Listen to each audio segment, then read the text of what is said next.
Yes, welcome back, ladies and gentlemen. Welcome back to the channel. Welcome back to the show, the premiere show on Saturday afternoon, where the storms have cleared off, for the meantime at least, before they all come back and destroy everything once more. But the sun has broken through the clouds and is starting to sweeten things up a little bit. And speaking of sweet,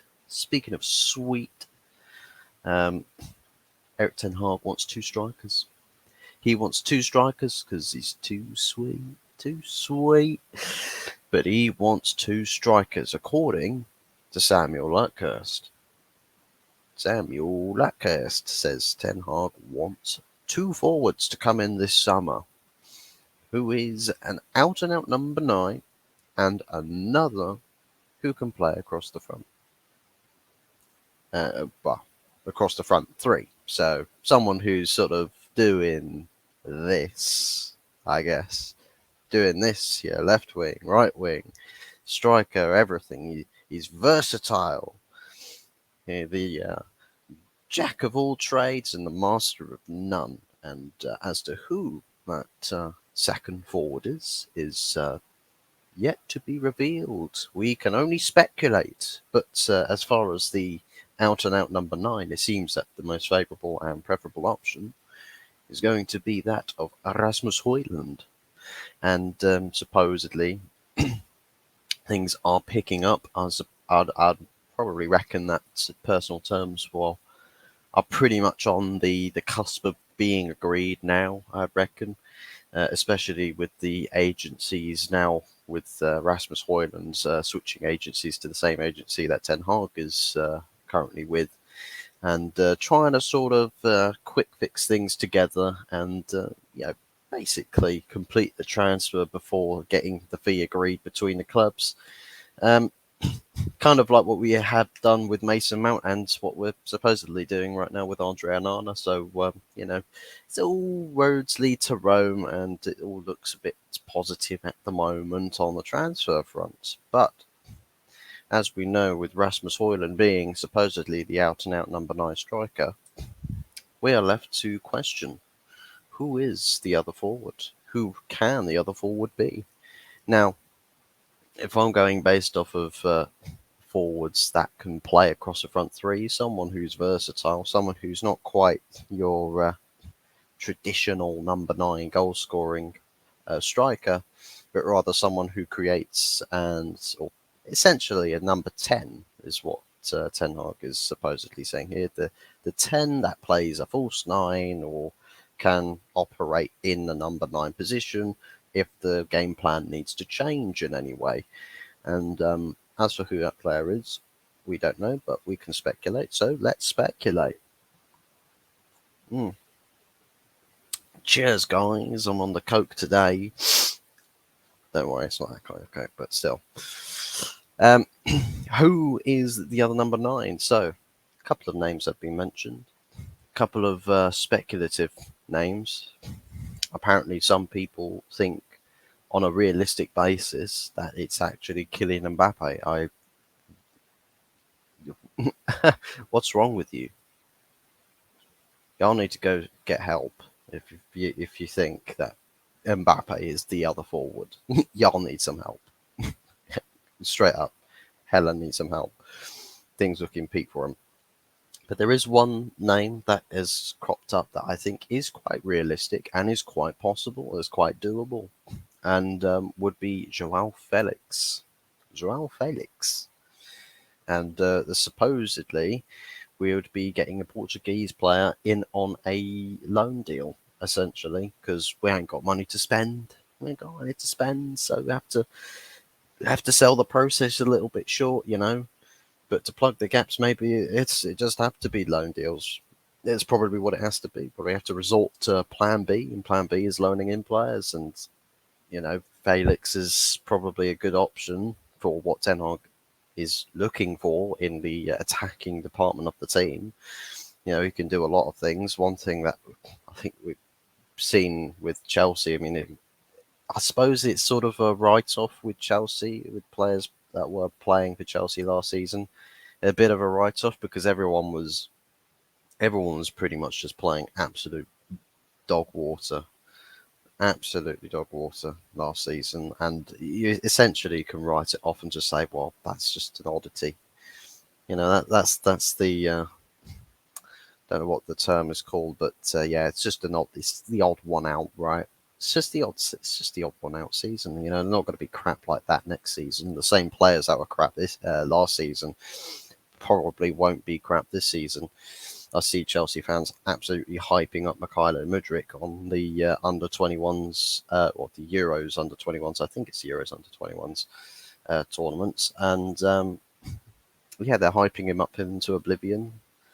And the Ukrainian H from Steps is firing on all cylinders. Shout out to Lee Gunner for that one. That's actually a pretty good comparison to be, with all things considered. Cheers to Lee Gunner. But yeah, it's a possible, very much realistic clone option. Other options, perhaps, for that position, though maybe not a specialised player as far forward as that, with the striking elements as such. But Kudus from Ajax, another potential candidate for that.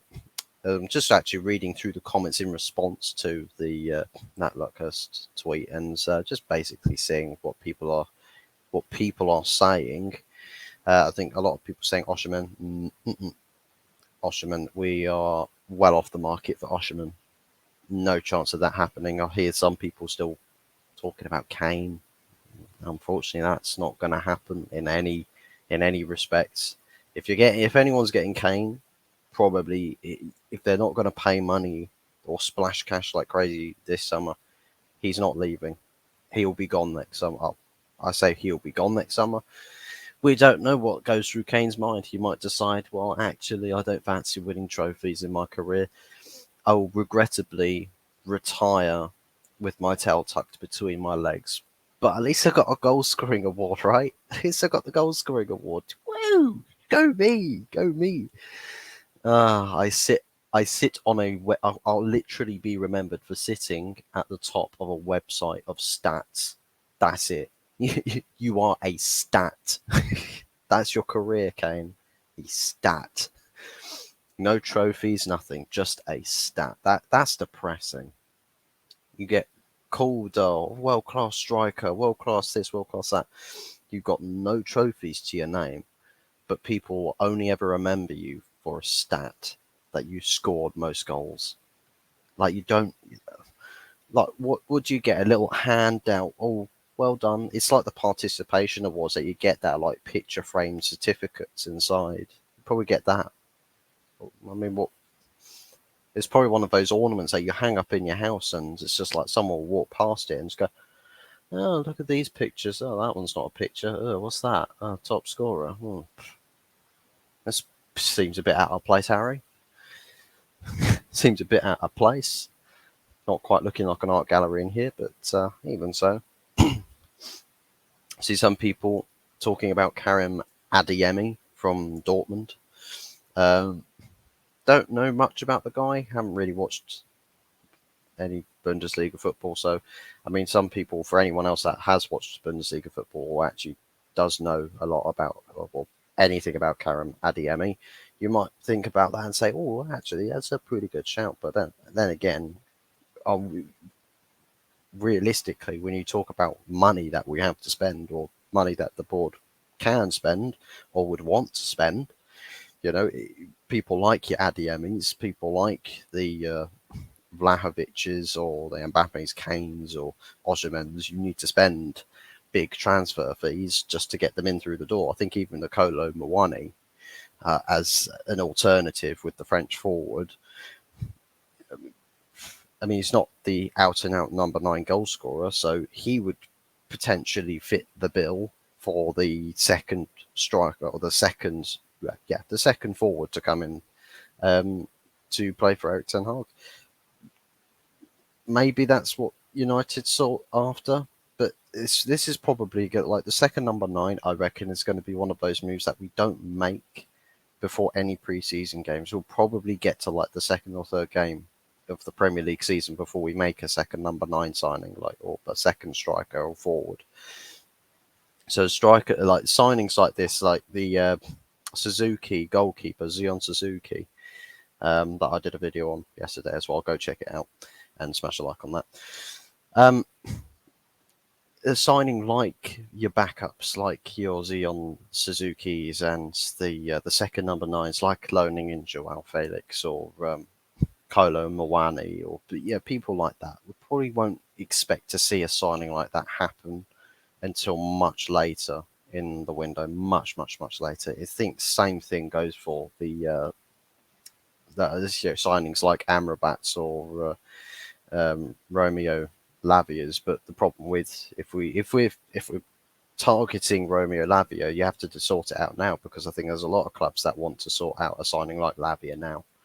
There's quite a few signings or players that might want to do that, or clubs rather want to do that sort of deal sooner rather than later, because the player that plays in such a key position, you want to get them molded in, get them warmed up, get them sort of ready to go for that position, because it's such a key area of the pitch. You want game time, you want minutes under the belt, and just for a player in that position, bonding with his teammates, gelling together, fitting into the system, and making sure that this whole machine is well oiled and fully functioning. Because if you fall flat on your face on game week number 1, problems will ensue.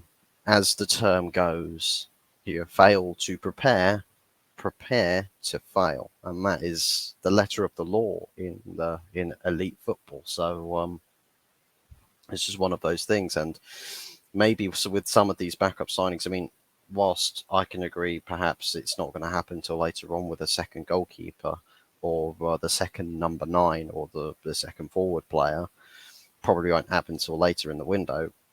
I can understand that, but I'll tell you one position that I think we do need to address very, very, very soon is the partner to Casemiro. Like, Soyfan Amrabat is available for supposedly 26 million. Just put it on the table. Sell a player, put it on the table.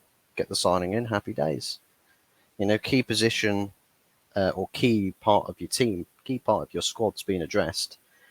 And that's a very big box, right? A big priority task there. Like the sort of task that you see has the do not ignore warning on it. You can tick that box off. Then the other positions, you can say, well, yeah, we probably need to address these, but it's not the end of the world if we don't, right? As far as I'm concerned, I want to just get numbers in. I just want to get players in, out with the deadwood. Just get rid of the players who cannot offer us anymore, and get players in that can. Get the fresh faces, people that in their minds don't have it, that, I'm going to be sat at this club on extortionate wages, maybe getting a game or two here or there, taking hundreds of thousands of pounds every single week, regardless of how much effort I put in. But I'm exempt. I'm exempt from being kicked out of this club because, I get paid so much money and the board is so incompetent, they can't sell me to anyone. We need to get rid of those players because they breed the negativity or the sort of lazy work ethic inside the dressing rooms. They promote the negative vibes. They like Harry. Imagine that you've got Harry Maguire in your changing room, in your fitting room, in your because I work in retail. Harry Maguire in the dressing rooms, right? And it's just like, God, you look over there, you see a guy's body language is probably not commendable. He's not chin up. He's not, oh yeah, let's go, guys, let's go, let's win. Banging on the chest, banging the peripheral team drum, you know, coaxing the players to get up and ready and raring to go, prepared to fight. You don't have that. You don't have that with Harry Maguire because you see it in his body language quite a lot of the time last season when he's sat on the bench not doing anything. And it's just like, well, it's clear to see that you perhaps want first team football, but you're not prepared to work for it. You're not prepared to fight for it. It's probably because the people you're fighting against to get that position are streets ahead of you. So much better than you. Yeah, they're so far ahead of you, it's almost futile for us to even acknowledge that you would even be competing for a position against those players. Seriously, go take yourself off to a club where you play first team football and the quality of centre backs you're playing with, right, are about the same level, or they're slightly ahead of you, but you can catch that benchmark. Like, seriously, the longer we hold on to the players that don't have it up here, the more problems that you'll just see getting prolonged that we saw last season from the season before, right? So last season we had the problems where sometimes players just didn't fight, they didn't run, couldn't be bothered. And you'd sit there and just say, oh, it's last season all over again. But then you see it next week where some of the players that were causing the problems the week prior would be out of the team. They'll be on the bench. And then you see a different kind of United. You see everyone's up for it. You see people fighting for it. And I think one of the commendable attributes to that would be Bruno Fernandes being given the captaincy. And essentially, he wasn't officially given captaincy, but you could see with how many games that Bruno was starting and was wearing the armband while the actual captain of the club is sat on the bench. By the way, how many clubs out there at the elite level have their captain benched? The actual official club captain, how many of them have their captain benched?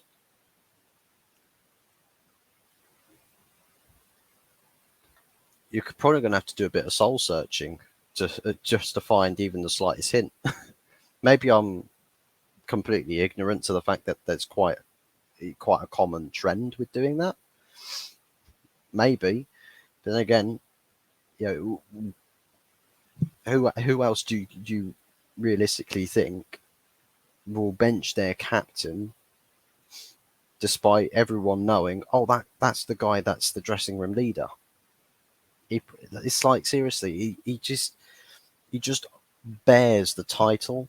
It's like with employees that have the hello, my name is name tags on their uniforms, right? It's kind of like that. It's like, hi, my name is Harry Maguire. I am Manchester United captain.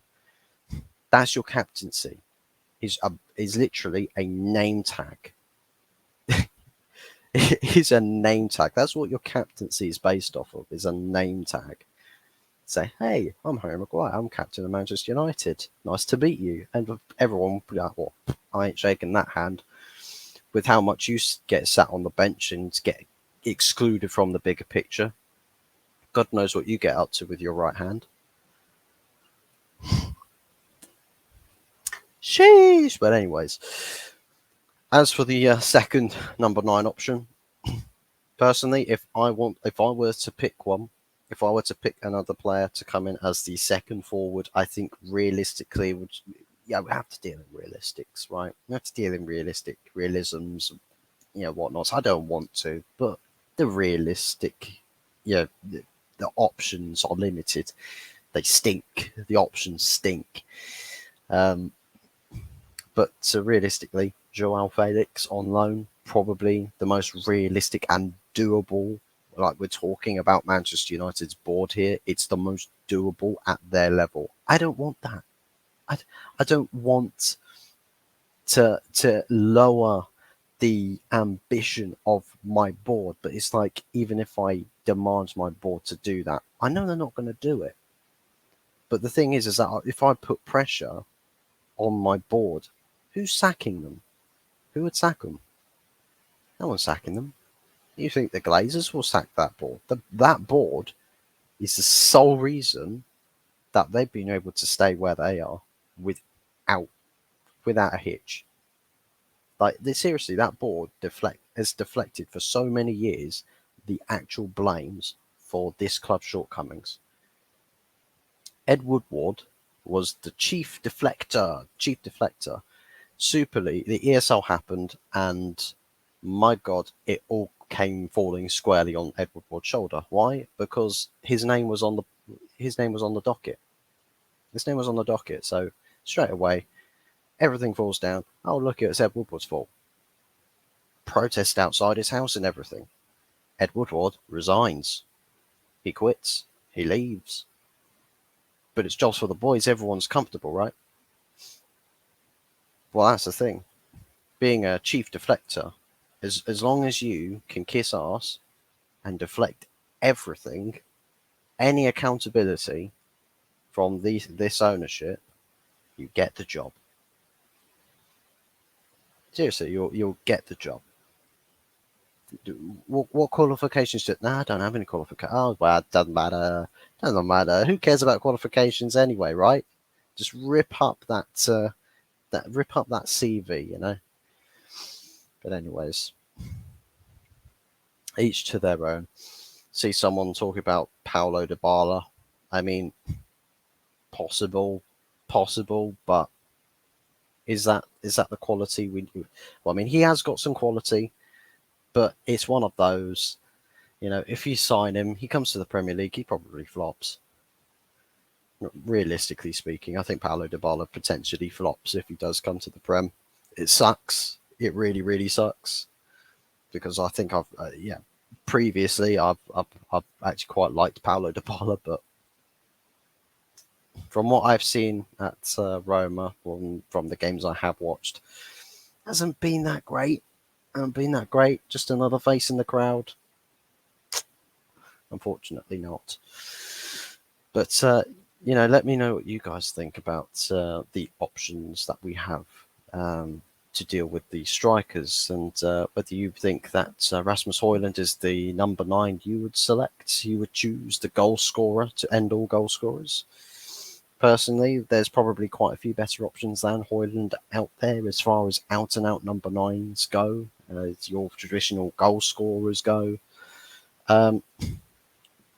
Maybe you do like the idea of Rasmus Højlund because, age profile, pace. Yeah, I mean, pace in the Premier League is always a bit of a cheat code. I mean, you have to have it to sort of keep up with everyone else. But for me, I'm happy with Højlund being the number 9. I'm happy with it. I'm not ecstatic. I'm happy. That's it. But as for the second forward, I would personally go for a Felix loan, realistically. But drop some names in the comment section below. Drop some names. Give some examples. Who would you have as your second forward? But on top of that, also add who your 2 forwards would be. Your out-and-out number 9 striker, who would you sign for that? Who would you really, really want? And then your second forward, who would you want that player to be? Doesn't have to be an out-and-out number 9 goal scorer. I mean, another option for an out-and-out number 9 goal scorer would be Ivan Toney. I know everyone says, but he's banned for like half a year. Well, yeah, cool, but for us, what's half a year, considering we pretty much played a whole season with 1 striker? I mean, Martial was injured, so Ronaldo was pretty much the only striker we had, for last season. And then Ronaldo got sacked. Martial sort of got a little bit fit, played a couple games. Then we loaned in Weghorst. Martial was injured for a little while. Then Weghorst became so bad that Martial was the only striker that we would realistically be starting, because he was the only one that actually had quality. But it's just like, it's so peak. We've never actually had just like consistent second striking options on the bench, ready to come on, and is always there and available to play. It really, really sucks, but those are the cards we've been dealt.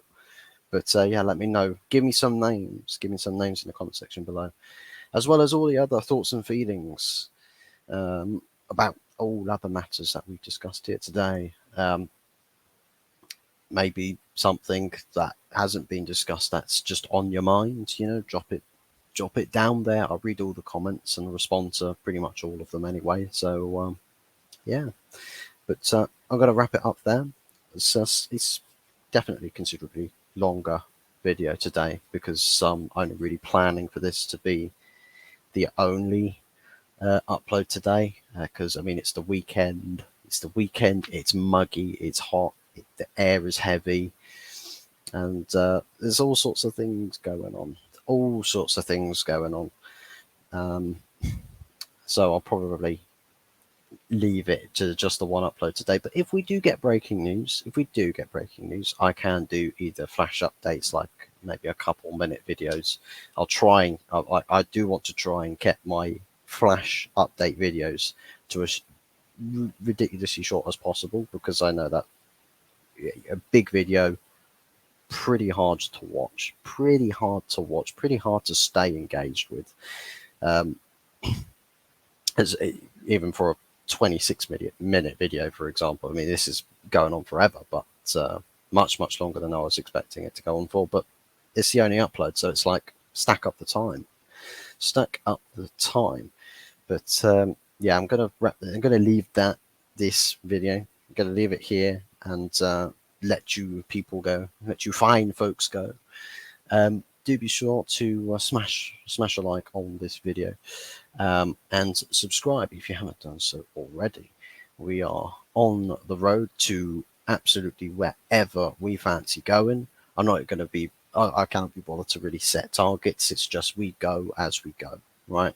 We are on the stream and we are just flowing down. We are flowing a sail, we're flowing downstream and eventually we'll get to the oceans. But how long it will take us, we don't know. The river meanders left and right, but we'll end up eventually. All rivers lead to the ocean, like all roads lead to Rome. But yeah, that's pretty much it from me. I'm gonna love you and leave you, and I bid you a farewell. Have a fantastic Saturday with whatever it is you are doing, and we'll be seeing you again very, very soon. Thank you for watching and goodbye.